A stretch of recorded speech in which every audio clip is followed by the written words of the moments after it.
십자가를 지고 가는 믿음이라는 제목으로 오늘 시간에 함께 말씀 생각하며 은혜를 나누고자 합니다. 우리는 사순절 예수님의 십자가의 그 고난을 묵상하며 살아가는 믿음의 절기를 보내고 있습니다. 저는 오늘 이 시간에 이 사순절 절기를 보내는 가운데 우리가 어떻게 십자가를 바라보고 어떻게 십자가를 지며 그것이 어떻게 우리의 삶과 믿음을 복되게 만드는지를 말씀을 통해서 생각하며 은혜를 나누고자 합니다. 이런 우화가 있어요. 한 강아지가 있었는데 이 강아지가 자기 꼬리를 보면서 그걸 꼬리를 잡으려고 뱅글뱅글 계속 제자리에서 꼬리를 잡으려고 입으로 계속 뛰면서 달리고 있었습니다. 근데 여러분, 강아지가 그렇게 도는 거 보신 적 있으시죠? 꼬리를 잡으려고 계속 뱅글뱅글 돌아요. 그러면 자기 꼬리를 그렇게 돌면서 뛸 때에 그 꼬리를 잡은 강아지 보신 적 있으십니까? 뛰면은 못 보죠. 그럼 그렇게 잡을 수가 없습니다. 꼬리가 잡힐 리가 없죠. 근데 옆에서 볼 때 그런 강아지 모습을 보면 좀 바보 같기도 하고 귀엽기도 하고 또 애견인 분들은 그런 거 너무 좋아하시잖아요. 근데 그것을 본 어미개가 이 강아지한테 물어보는 거예요. 야, 정신 사납다. 왜 그렇게 뺑글뺑글 도냐? 좀 가만히 좀 있어라. 근데 이놈은 계속 꼬리를 잡으려고 뺑글뺑글 도는 거예요. 그런데 엄마가 자꾸 가만히 있으라 그러니까 이 강아지가 엄마한테 가서 이야기를 합니다. 엄마, 내가 우리 개들만이 가지고 있는, 우리 개 종족만이 가지고 있는 우주적인 문제에 대한 답을 발견했다고. 그래서 내가 지금 이걸 뛰고 있다고. 엄마가 묻지요. 이게 뭔데? 제가 보니까 그래요. 우리 개의 모든 행복은 꼬리에 달려있는 것 같습니다. 왜냐? 자기가 잘 생각해 보니까 그런 거예요. 내가 기쁠 때 꼬리를 보니까 꼬리가 어때요? 위로 올라가 있어요. 내가 슬프고 두렵고 겁나고 막 그러면 꼬리가 어때요? 내려가 있어요. 그러니까 내 기분에 따라서 꼬리가 올라가기도 하고 내려가기도 하고 바뀐다라는 거예요. 그래서 이 강아지가 생각할 때에 우리 개들의 행복은 꼬리에 있구나. 저거를 붙들고 위로 올리기만 하면 나는 늘 행복할 수 있겠구나. 이렇게 생각하면서 계속 꼬리를 잡으려고 뺑글뺑글 돌고 있는 거예요. 근데 엄마 개는 좀 인생을 살아봤잖아요. 견생을 살아봤잖아요. 인생 살다 보니까 이런 생각이 드는 거예요. 야, 너 보기는 제대로 봤다. 꼬리를 보면 우리가 행복한지 행복하지 않은지를 잘 알 수 있어. 근데 꼬리를 따라간다고 행복이 잡히는 건 아니야.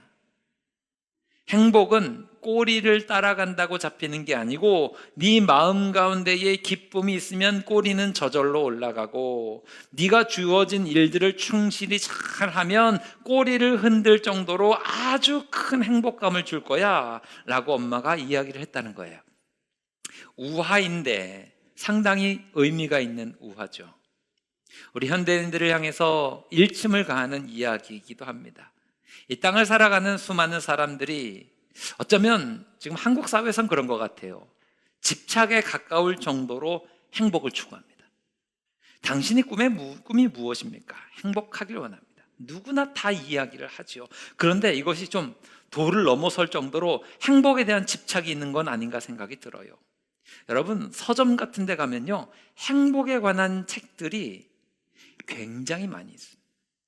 유튜브 많이 보시죠, 요즘에? 유튜브에 관해서 행복해지는 법, 행복 이런 거 치면요, 콘텐츠들이 우후죽순 정말로 많이 나옵니다. 뭐 행복에 관한 강연도 나오고 들으면 행복하는 노래, 뭐 들으면 뭐 웃게 되는 영상들 정말로 어마어마하게 많이 있습니다. 그렇게 집착에 가까울 정도로 이 대한민국 사회에서 많은 사람들이 행복을 추구하고 있는데 과연 이제 여기에서 물어봐야죠. 우리는 과연 행복한가? 이 대한민국 사회는 행복한가? 대한민국 사회에 살아가는 사람들은 행복한가? 객관적인 수치는 우리를 그렇지 않다라고 이야기합니다. 2024년도 이 전 세계 143국에서 조사를 했어요. 행복 지수에 관해서. 대한민국이 과거보다 조금 올라가긴 했거든요. 조금 올라간 등수가 몇 등인가 하면 43등입니다. 143국 중에서 52등입니다. 이게 조금 올라가긴 했어요. 예전엔 61등이었거든요. 조금 올라가서 53등 합니다. 대한민국 경제와 문화, 세계적인 지위를 생각할 때에 OECD 국가 중에서는 거의 최하위권에 머무르는 게 대한민국의 현실입니다. 아시아권에서는 대만, 싱가포르, 일본, 필리핀 이 정도의 나라들에게도 행복도가 떨어집니다. 이유가 무엇일까? 이 이유는 행복에 관한 착각 때문에 있습니다. 말씀드린 우화처럼 강아지가 그렇게 뛰는 것처럼 말이죠. 눈에 보이는 행복들의 조건들에 너무 집착해서 달려가기 때문에 그렇습니다. 단순히 편안하고 단순히 부유하고 그렇게 돈이 많고 눈에 보이는 것에만 행복의 초점을 맞추다 보니까 오히려 이 사회는 행복하지 않고 불행하더라는 거죠. 수많은 사람들은 생각합니다. 편안했으면 좋겠다. 이게 최고다. 돈 많으면 최고지 뭐. 이게 전부지. 그럼 편안하고 돈 많은 것을 우리 사회는 행복의 기준점이라고 이야기하는데, 그러면 이 대한민국에서 가장 행복한 사람은 누굴까요? 돈 많은 백수입니다. 어쩌면 많은 분들이 또 젊은이들도 저도 제 꿈이 돈 많은 백수입니다 라고 이야기할 수 있는데, 여러분 실제적으로 돈 많은 백수의 삶을 돌아보면 행복할까요? 그렇지도 않습니다. 캘커타의 성자라고 불렸던 마더 테레사가 있죠. 이 마더 테레사가 주로 했던 사역이 무엇인가 하면 캘커타의 거리에서 죽어가는 사람들을 돌봐주는 일을 했습니다. 그러니까 이분이 죽어가는 사람들의 집이라는 것을 운영을 했거든요. 그래서 죽어서 가난해서 죽음에 이르게 되었는데 아무도 돌봐주는 사람이 없고 그냥 거리에서 이렇게 집안에서 내팽개쳐져 있는 사람들을 시설로 데리고 와서 마지막까지 그 죽음을 돌봐주는 일들을 주력 사업으로 했습니다. 그러니까 보통 사람들은 일을 하면 열심히 성과가 있어야 될 거 아닙니까? 열매를 거두어야 되고, 그리고 거기 일을 하면 거기 지금보다 더 나아질 거라고 하는 소망이 있어야 되는데, 이분이 이 마더 테레사라고 하는 분이 했었던 일은 대부분의 일들이 죽음과 관련된 일이었습니다. 그러니까 열심히 하면 할수록 성과가 있어요, 없어요? 없어요. 열매들이 없어요. 왜냐하면 사람의 마지막을 지켜주는 일들이 대부분이었기 때문에 남는 것도 없습니다. 그러니까 사람들이 이걸 하기가 어려운, 일반적으로 어려운, 그리고 그 인도라고 하는 사회가 워낙 낙후되어 있기 때문에 죽음이 도처에 깔려 있거든요. 그런 사람들을 돌봐주고 하는 일들을 하고 있는데 사람들이 와서 묻더라는 거죠. 힘들지 않냐고. 힘들지 않냐고. 여러분이 그 자리에 있으면 이 힘들지 않냐라고 하는 질문 앞에서 뭐라고 대답하시겠습니까? 저 같아도 당장에 힘들죠. 힘들죠. 이렇게 이야기할 겁니다. 그런데 이 마더 테레사가 거기 뒤에서 하나를 더 붙였대요. 힘들어요. 그런데 즐거워요. 힘들어요. 그런데 행복해요. 힘들다와 즐겁다, 이 두 모순된 개념들이 충돌하지 않고 이 마더 테레사의 그 사역과 삶과 섬김 속에 고스란히 나타나게 되다는 거죠. 여러분, 이게 실제적으로 우리의 삶 가운데 일어나는 일 아닙니까? 우리가 어떤 가치가 있는 일들을 위해서 내 힘을 씁니다. 내 에너지를 씁니다. 내 삶을 바칩니다. 힘이 안 들 수가 없죠. 힘이 듭니다. 그런데 그 일을 꾸준히 할 수 있는 원동력이 무엇일까요? 힘들지만 보람이 있고, 힘들지만 즐겁고, 힘들지만 거기에 참된 행복이 있다라고 하는 것을 느낀다라고 하는 겁니다. 눈에 보이지 않는 어마어마한 가치들이 그 뒤에 숨어 있다라고 하는 것을 말씀을 드리는 거예요. 여러분, 우리는 너무나 눈에 보이는 가치, 혹은 누군가가 우리에게 보여주는 그런 실제적으로 우리의 삶 가운데 그것이 완벽한 행복을 주지 않지만 행복을 줄 거라고 하는 속이는 가치에 너무 매몰되어 있는 것은 아닌지 생각해 볼 필요가 있습니다. 사람들은 이렇게 쉽게 생각합니다. 단순하게 힘들면 슬프다고 생각해요. 아니죠. 힘들면 무조건 슬픕니까? 그렇지 않거든요. 어떤 사람들은 가난하면 무조건 불행하다고 이야기합니다. 여러분, 가난하면 100% 무조건 불행합니까? 그렇지 않아요. 어떤 분들은 병들면 불행하다고 생각합니다. 그런데 어떤 분들은 병에 걸리고 나서 하나님의 뜻과 하나님의 은혜를 깨닫고 나서 오히려 감사하고 평안하고 풍요로운 삶을 살아가는 경우가 굉장히 많이 있습니다. 힘들다고 무조건 나쁜 겁니까? 그렇지 않습니다. 괴로운 일을 만났다고 무조건 거기서 낙심하는 것이 당연합니까? 그렇지 않습니다. 힘들고 어려운 것을 뻔히 알지만 그것이 의미가 있고 그것이 하나님의 뜻이다라고 한다면 때로는 그 힘든 일이라도, 험난한 길일지라도 마다하지 않고 나아갈 때에 그것이 복된 것임을 믿는 저와 여러분들 되시기를 주님의 이름으로 축원합니다.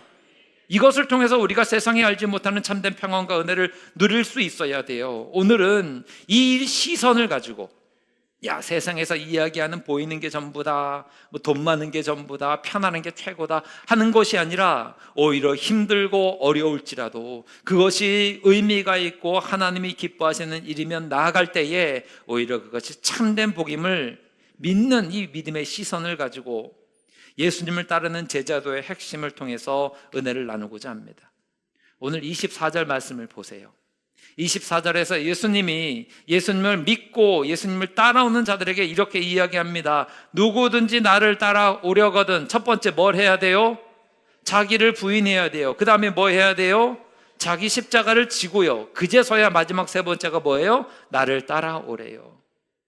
예수님을 따라올 때에, 예수님을 믿을 때에 우리에게 반드시 필요한 게 뭐예요? 십자가지라는 거죠. 이것을 세 단계로 설명하세요. 자기를 부인해야 되고 자기 십자가를 져야 되고, 그래서 예수님을 따라가야 되는 거예요. 오늘 말씀의 제목은 십자가를 지고 가는 믿음인데, 오늘 방금 전 말씀드렸던 자기 부인과 십자가 지는 것과 그래서 예수님을 따라가는 것, 이것이 무엇인지를 생각하면서 이 사순절 우리가 예수님께서 우리에게 맡겨주신 십자가의 길을 잘 감당하며 나아갈 수 있는 복된 은혜의 모습에 있게 되기를 주님의 이름으로 축원합니다. 하나하나 생각을 해볼게요. 첫 번째, 십자가 지고 가는 믿음은요, 이렇게 정의할 수 있을 것 같아요. 죽음입니다. 뭐라고요? 죽음이에요. 어떤 분들에게 십자가를 물어봅니다. 십자가가 무엇입니까? 라고 하면 어떤 분은 고난이 십자가지요. 맞지만 100% 정답은 아닙니다. 어떤 분에게는 가난이 십자가다라고 이야기할 수도 있겠습니다. 어떤 분은 이렇게 대답하겠죠. 몸 아픈 게 십자가입니다. 질병이 십자가입니다. 어떤 분은 이렇게 이야기할 수 있습니다. 내 인생에 여러 가지 문제와 환난과 고난이 있는데 이게 십자가입니다. 그런데 그것은 100% 정답은 아닌 것 같아요. 십자가가 무엇입니까? 말 그대로 십자가는 죽음과 연결되어 있는 겁니다. 죽음인 거예요. 여러분, 십자가 진다라는 것이 무엇입니까? 그 마지막 종착지가 뭐죠? 죽음입니다. 죽음이 십자가예요. 그러므로 저는 여러분들 명확하게 이야기합니다. 예수님을 따르고자 하는 사람들의 특징은 뭐가 되어야 돼요? 죽을 수 있어야 돼요. 지금 여러분 물리적으로 생명을 끊으라 이런 이야기가 아닌 것은 분명히 아시리라 생각합니다. 예수님을 따라가는 사람들은 십자가를 지고 가야 되는데 십자가에 지고 가는 마지막이 무엇입니까? 죽어야 됩니다. 결코 살아서는 예수님을 따라갈 수가 없어요. 이 말은 이렇게 쉽게 풀어 설명드리죠. 죽어야 된다는 것은 내 자아가 죽어야 된다는 겁니다. 죽어야 된다는 것은 내 자존심이 죽어야 된다는 거예요. 내 자아가 살아있으면 예수님을 따르기 어렵다라고 하는 말씀을 오늘 말씀 속에서 명확하게 선언해 주시는 거예요. 여러분 여쭙겠습니다. 여러분 예수님 믿으십니까? 그러니까 우린 예수님 다 따라가는 예수님의 제자들이잖아요. 예수님 따라가기 위해서 이 자리에 모였지요. 그러면 뭐 해야 돼요? 죽으셔야 돼요. 뭐가 죽어야 돼요? 자아가 죽으셔야 돼요. 뭐가 죽어야 돼요? 자존심이 죽어야 돼요. 십자가 지고 가는 믿음은 무엇입니까? 죽음입니다. 내 자존심 세워도 안 되고 내 자아를 드러내서도 안 됩니다. 갈라디아서 2장 20절 말씀, 너무나 귀한 사도 바울의 고백이죠. 내가 그리스도와 함께 십자가에 못 박혔나니 그런즉 이제는 내가 사는 것이 아니래요. 내 안에 누가 살아요? 그리스도께서 사시는 거예요. 이제 내가 육체 가운데 사는 것은 나를 사랑하사 나를 위하여 자기 자신을 버리신 하나님의 아들을 믿는 믿음 안에서 사는 거래요. 이 말씀을 한 단어로 한 문장으로 축약하면 예수 따르는 것은 자아를 죽이는 거다 이거예요. 내가 죽고 내 안에서 그리스도가 사시는 게 십자가 지고 가는 믿음이라고 하는 것이죠. 내가 살아있으면 십자가 지고 가는 믿음이 아니다라고 하는 말입니다.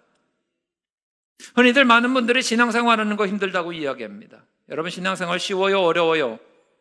어려운 분들이 있습니다. 어렵다고 느끼는 이유는 자아가 살아있기 때문에 그렇습니다. 어떤 사람은요 자존심이 너무 강해요.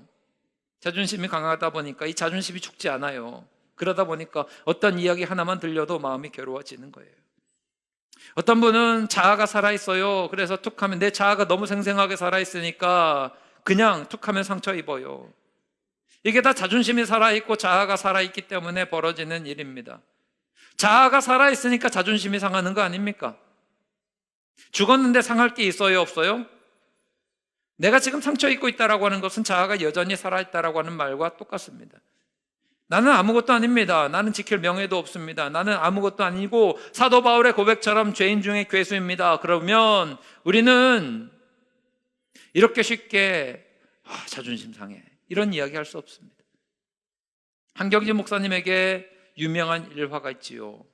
이분이 당회를 하는데 교회 직분자 중 한 명이 나오셔서 마이크를 잡고 큰 소리를 외쳤다 그러죠. 한경진 목사의 36가지의 잘못 막 하면서 공표를 했답니다. 그러니까 교회 분위기가 어떻게 되겠습니까? 온 성도들이 깜짝 놀라고 그랬는데 이 한경진 목사님은 얼굴 표정 하나도 안 변하고 오히려 평안했다 그러죠. 그리고 나서 이야기합니다. 집사님 너무 몰라서 그래요. 한경진 목사의 죄는 36가지가 아니라 360개도 넘습니다. 다시 한번 조사해 오셔서 다시 발표하십시오. 이렇게 얘기했다 그러죠. 자아가 죽으면요, 내가 진짜 십자가 지고 가는 믿음이면 어떠한 정죄와 어떠한 공격 앞에서도 끄떡이 없습니다. 왜냐하면 나는 죄인 중에 괴수거든요. 나는 그렇게 연약한 자아이거든요. 나는 그렇게 대접받을 자격이 없는 사람이거든요. 악한 마귀는요, 우리의 자아가 살아있는 것을 보고 계속해서 이 지점을 공격합니다. 심지어 예수님도 시험했잖아요. 마귀가 여러분 시험 안 할 것 같습니까? 예수님이 공생의 생활하려고 나아가려고 하셨을 때 마귀가 예수님의 가장 취약한 인간적인 취약점들을 가지고서 계속해서 공격을 하는 장면들을 우리는 성경을 통해서 보잖아요. 예수님도 심지어 공격했는데 여러분 뭐라고 예수님 마귀가 공격하지 않을 거라 생각하십니까? 영적인 공격들은 반드시 있게 되어 있습니다. 종교개혁을 했었던 마틴 루터 있지요. 마틴 루터도 늘 마귀의 시험에 시달렸다 그래요. 얼마나 영적 싸움이 치열했는지 이분이 종교개혁을 시작하고 나서 당시의 기득권들로부터 굉장히 많은 공격을 받게 되어서 목숨 살기 위해서 바르트부르크라고 하는 성에 칩거를 합니다. 그리고 거기에서 성경을 독일어로 번역을 하는 일들을 했거든요. 이 바르트부르크 성에서 혼자 그 작은 다락방 같은 곳에서 작은 공간 속에서 하나님의 말씀을 묵상하면서 하나님의 말씀을 이렇게 번역하며 믿음으로 주를 바라보게 될 때에 계속해서 마귀가 공격을 해대는 거예요. 그러니까 오히려 이 마귀를 이기려고 이 마틴 루터가 뭘 했냐면 쓰고 있었던 잉크병을 마귀를 향해서 휙 던졌다 그러죠. 실제로 바르트부르크 성에서 마틴 루터가 성경을 번역했던 그 자리에 가면 움푹 패여 있는 공간이 있습니다. 굉장히 전설적으로 예전에는 거기가 잉크로 다 물들어 있었다라고 이야기하는 전설과 같은 이야기도 있습니다. 제가 실제로 가서 보니까 그런 게 있긴 있더라고요. 방도 굉장히 초라한데 이 종교개혁자였던 마틴 루터도 그렇게 마귀의 공격에 시달렸습니다. 그 공격의 내용이 무엇입니까? 너 같은 녀석이 뭘 해 종교개혁을? 넌 자격도 없잖아. 넌 죄인이잖아. 너는 무능하잖아. 지금 봐. 이렇게 초라하게 바르트부르크 성에서 이 작은 방에서 성경이나 번역하고 있는 너가 어떻게 종교개혁을 할 수 있어? 라고 계속해서 공격을 해댔다 그러지요. 이 모든 것을 마틴 루터가 이겼다 그래요. 이긴 비결이 무엇일까요? 즉시로 인정을 했다 그럽니다.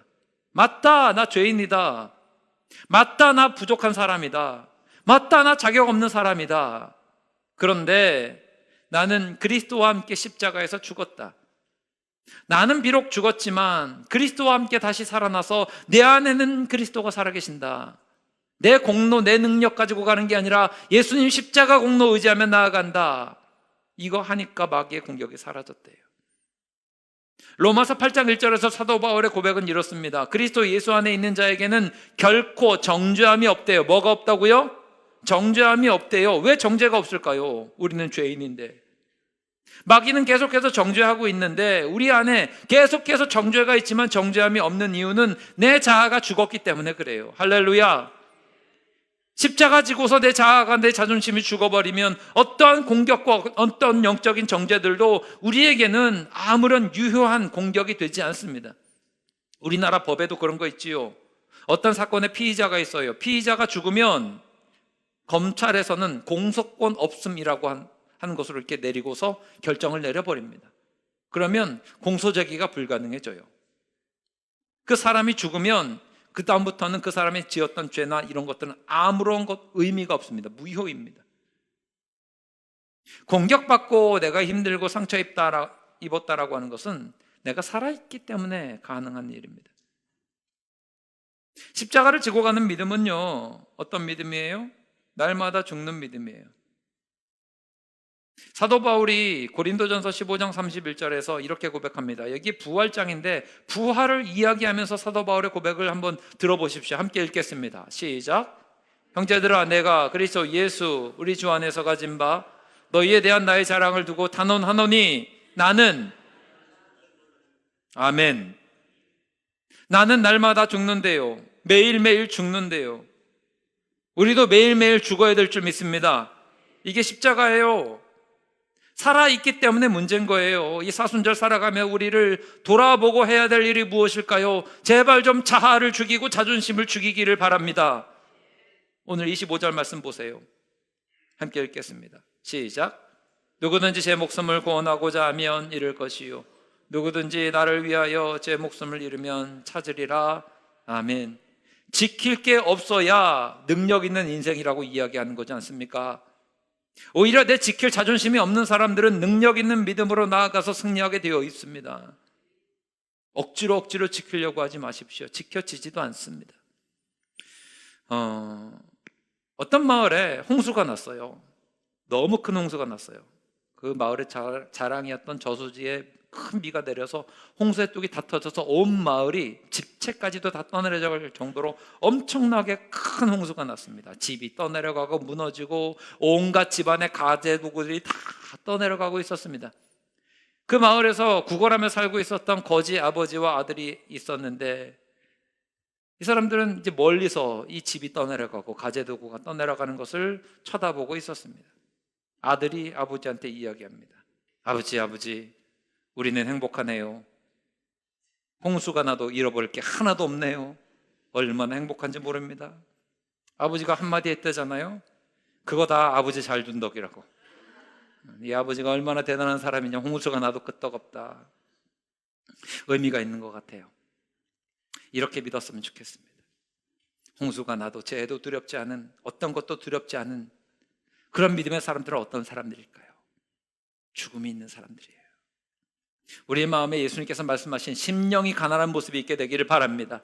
그래서 십자가 앞에서 우리가 십자가 지고 가는 믿음은요, 내 자신의 자아의 죽음을 선언하셔야 돼요. 내 안에 그리스도가 사신 것이지 내가 사신 것이 아니야. 내가 살아있는 게 아니야. 내 자아는 죽었고 내 자존심은 죽었고 내가 지킬 것은 없어. 나는 죄인 중에 괴수라고 고백했던 바울의 고백들이 우리 가운데 선명하게 나타나기를 주님의 이름으로 축원합니다. 두 번째로 여러분 십자가 지고 가는 믿음은 무엇인가 하면 신뢰입니다. 신뢰. 철저한 신뢰입니다. 철저하게 믿는 것입니다.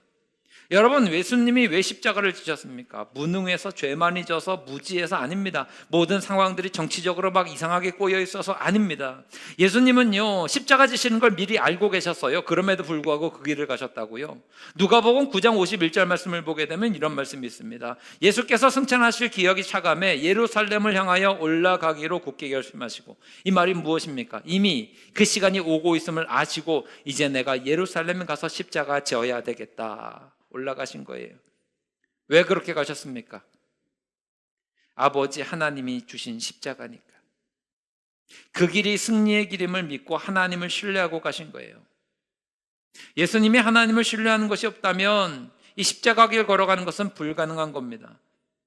예수님에게는 이게 내게 사명이었어요. 철저하게 하나님만 신뢰하며 나아갔습니다. 하나님만 바라보고 나아갔습니다. 예수님의 가장 위대한 고백 중에 하나가 요한복음 18장 11절에 나와요. 베드로가 칼을 뽑아서 예수님을 지키려고 했을 때 예수님이 뭐라고 이야기하십니까? 칼을 칼집에 꽂으라. 아버지께서 주신 잔을 내가 마시지 않겠느냐, 이렇게 말씀하셨어요. 하나님 아버지가 내게 주신 잔이 있어요. 사명의 잔이 있어요. 나에게만 주신 잔이 있어요. 이거 십자가잖아요. 이거 어떻게 내가 마시지 않겠니? 하나님께서 내게 주셨는데 나 하나님을 신뢰해. 하나님을 신뢰하는 믿음으로 말미암아, 하나님을 온전히 신뢰하는 것으로 말미암아 하나님은 내게 가장 좋은 것을 허락하시고 내게 가장 좋은 길을 인도하신다라고 하는 것을 분명히 알고 계시는 거예요. 여러분, 십자가를 지고 가는 믿음은 우리의 살아계신 아버지 되신 하나님을 온전히 신뢰하는 것인 줄 믿으시기를 바랍니다. 예수님이 그렇게 하나님 아버지를 신뢰하셨듯이 여러분의 아버지 되신 하나님을 온전히 신뢰하며 걸어가는 믿음이 되기를 바랍니다. 불평하지 마세요. 왜 하나님 제게 이 십자가를 주셨습니까? 왜 하나님 이 길을 걸어가게 만드십니까? 원망하지 마시고요, 그냥 주님께서 내게 주신 사명임을 알고 믿음의 길을 잘 걸어가실 수 있게 되기를 주님의 이름으로 축원합니다. 어떤 분이 꿈을 꾸었다 그러죠. 이 예화는 굉장히 유명한 예화 중에 하나입니다. 예수님이 꿈을 꾸었는데 나타나셔서 십자가를 하나를 주셨습니다. 지고 가라. 근데 예수님이 주신 십자가가 너무 커요. 무거워요. 힘들어요. 자기 키보다도 훨씬 큰 십자가를 주신 거지요. 낑낑대면서 이걸 가지고 갑니다. 예수님이 가라고 하는 길을 이 십자가를 지고서 가는데 너무 힘들다라는 거예요. 지고 가다 보니까 막 허리가 끊어질 것 같고 다리가 막 후들후들 떨리고 힘들다는 거죠.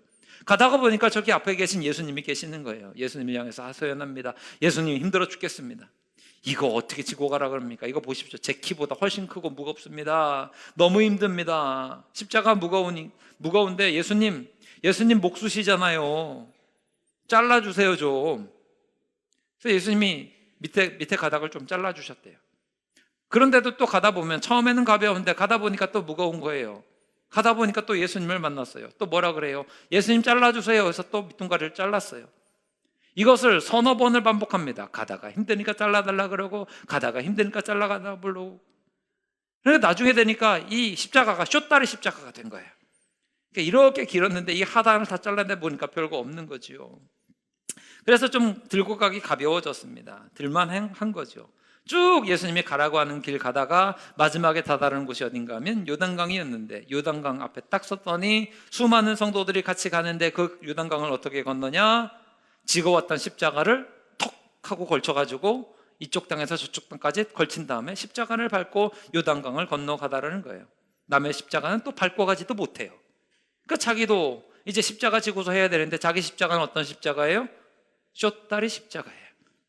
도저히 할 수가 없는 거죠. 주저앉아 울었대요. 땅을 치면서 통곡했대요. 괜히 잘랐다. 괜히 잘랐다. 눈물을 흘리다가 깨어보니까 꿈이더래요. 지어낸 얘기겠지만 상당히 의미가 있다고 생각합니다. 여러분, 하나님이 우리 인생 가운데 십자가 왜 주셨을까요? 그것까지 필요하니까 주신 것을 믿으시기 바랍니다. 내 몫으로 주신 십자가가 있다니까요, 여러분. 여러분에게 주신 십자가가 있어요. 짊어져야 될 십자가가 있어요. 그런데 여러분, 그게 제일 좋은 건 줄 믿으시기 바랍니다. 여러분이 지고 가야 될 십자가가 있어요. 가정이란 십자가가 있어요. 가정을 섬길 때 힘들기도 하잖아요. 십자가예요.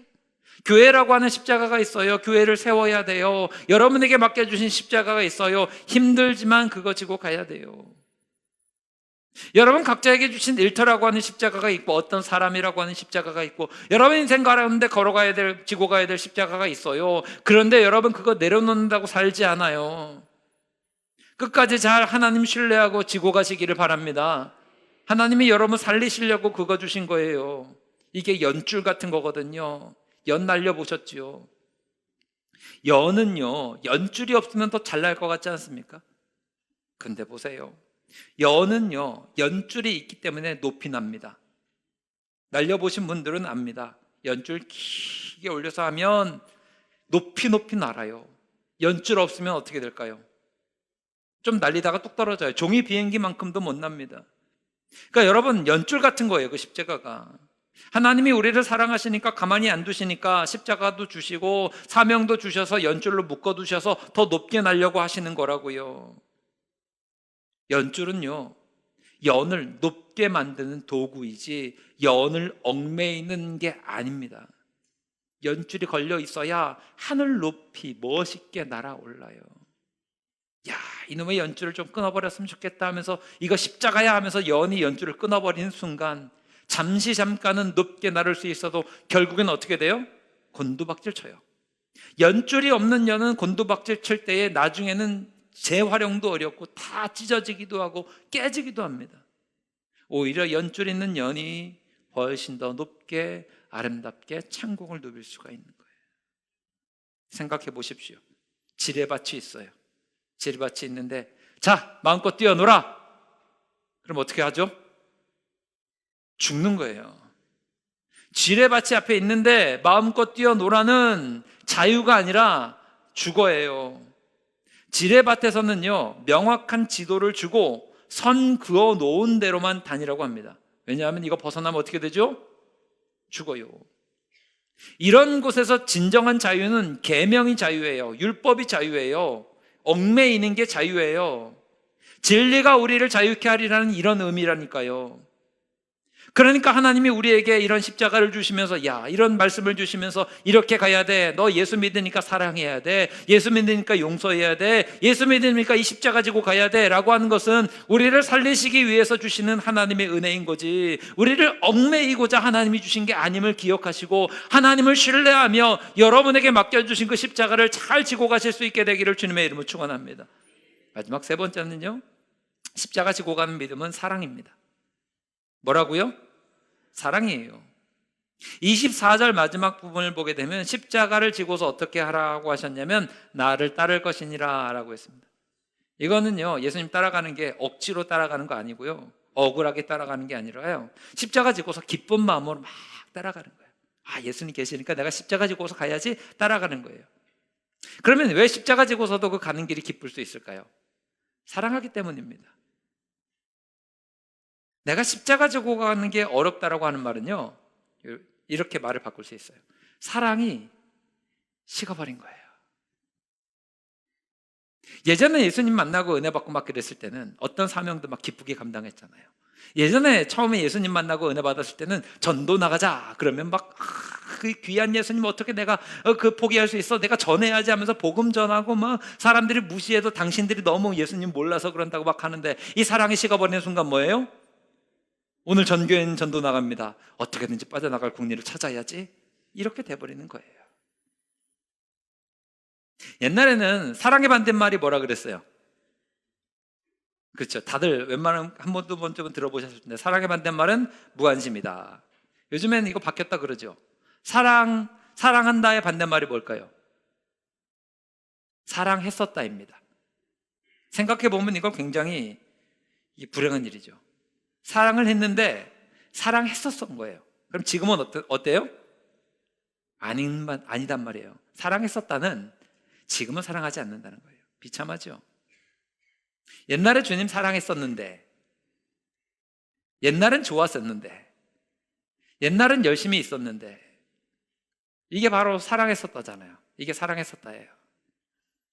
커플이 있습니다. 커플이 있는데 둘 중에 한 명이 나는 너를 사랑했었다. 그럼 어떻게 해요? 뺨을 맞는 거예요. 사랑하지 않는다는 얘기니까. 여러분, 주님의 은혜로 이렇게 구원받고 믿음의 길, 천국의 삶을 살아갈 때에 과거와 지금이 큰 격차가 있지 않기를 바랍니다. 바울이 이렇게 이야기해요. 갈라디아서 3장 3절 말씀이거든요. 함께 읽겠습니다. 시작. 너희가 이같이 어리석으냐? 성령으로 시작하였다가 이제는 육체로 마치겠느냐? 여러분, 성령으로 시작되고 은혜로 시작됐고 구원으로 시작됐는데 육체로 마치셔야 되겠습니까? 십자가 지고 가는 믿음이라고 하는 것은 주님을 사랑하는 마음이 있어서 기쁘고 가벼운 마음으로 주를 따라가는 거예요. 내게 주신 그 십자가가 무거울지라도 아멘 할렐루야 하면서 기쁜 마음으로 찬양하며 걸어가는 것, 이게 십자가가 지고 가는 믿음이고, 그래서 사랑인 거예요. 여러분, 예수님 사랑하면 우리가 믿음의 길 걸어갈 때에 믿지 않는 사람들보다 조금 더 불편하고 조금 더 다를지 몰라도 그것이 복된 길임을 믿고 찬양하며 나아가는 길인 줄 믿으시기 바랍니다. 그래서 저는 여러분들에게 예수님을 더욱더 사랑하시고 그 첫사랑을 잃어버린 것들을 회복하실 수 있게 되기를 바라요. 사랑이 있으면요, 가능합니다. 사랑이 있으면 감당됩니다. 오헬리의 크리스마스 선물이라는 그 짧은 단편이 있죠. 가난한 부부가 있었습니다. 너무 가난해요. 그런데 가난하지만 서로 사랑하고 행복했어요. 남자에게는 가난했지만 집안 대대로 내려오는, 가보로 내려오는 시계가 있어요. 아주 역사와 유서가 깊은 시계예요. 그런데 이 시계가 너무 낡아갖고 시계줄이 없어져 버렸어요. 부인에게는 정말로 사람들이 너무 부러워할 만한 엘라스틴 한 것 같은 그 찰랑찰랑한 긴 머릿결이 있었어요. 근데 집이 얼마나 가난했는지 이 머리를 빗을 빗이 없어요. 성탄절이 되었습니다. 사랑하니까 선물을 주고 싶잖아요. 남편은 시계를 팔아버렸어요. 뭘 샀을까요? 빗을 샀습니다. 아내도 남편을 사랑하니까 선물을 주고 싶어요. 그래서 자기의 머리카락을 팔았어요. 이 머리카락을 팔아서 뭘 샀을까요? 시계줄을 샀어요. 크리스마스 날 서로 선물을 교환해요. 쓸모가 있어요, 없어요? 서로에게 쓸모가 없어요. 쓸모없는 머리빗이고 쓸모없는 시계줄이에요. 근데 여기서 주는 메시지가 뭘까요? 둘 다 바보다 이겁니까? 아니죠. 행복했다죠. 이런 행복과 사랑이 있을 때 그것이 복됩니다. 때로는 그 일이 의미 없어 보일지라도. 저는 우리 즐거운 가족들이 예수님 믿으면서 십자가 때문에 행복한 사람들이 많아지기를 바랍니다. 예수님께서 맡겨주신 사명의 십자가, 여러분에게 맡겨주신 그 십자가 지고 갈 때에 사랑하는 마음 가지고 기쁜 마음으로 따라갈 수 있게 되기를 바랍니다. 내가 지금 이렇게 힘겹다 여기는 것은 혹시 예수님을 향한 사랑이 식어버려서 그런 건 아닌가 생각해 보셨으면 좋겠어요. 야, 옛날에 나 열심히 뛰었는데 지금 왜 이러지? 늙어서 그런 거 아니에요, 여러분. 늙어서 그런 게 아니라 사랑이 식어서 그런 거예요. 사랑하면 어떤 모양으로든 하나님이 내게 주신 그 십자가 지고 갈 수 있다니까요. 말씀의 결론을 맺겠습니다. 여러분, 힘들면 안 된다고 누가 그럽니까? 예수 따라가는 길이 무조건 쉽고 평안하다고 누가 그럽니까? 때로는 우리는 십자가를 지고 가야 됩니다. 십자가는요, 즐거운 이름을 믿으시기 바랍니다. 내 자존심이 죽고 내 자아가 죽으면 기쁜 마음으로 십자가 지고 갈 수 있어요. 여러분 안에 살아있는 자아, 제가 보니까 많은 분들 다 자아가 죽어 계시거든요. 자존심도 죽어 계시거든요. 잘하고 계십니다. 더 하셨으면 좋겠어요. 또 여러분, 주님을 신뢰하십시오. 주님이 이끄시는 길이 제일 좋은 길이고 주님이 인도하시는 그 길이 선한 길임을 믿고 주를 따를 수 있는 우리가 되기를 바랍니다. 그리고 잃어버린 사랑을 회복하십시오. 그래서 주님 따라가며 기쁜 마음으로 우리에게 맡겨주신 십자가를 지고서 행복의 길로 나아가는 구원받은 우리의 모든 성도들 되시기를 주님의 이름으로 축원합니다.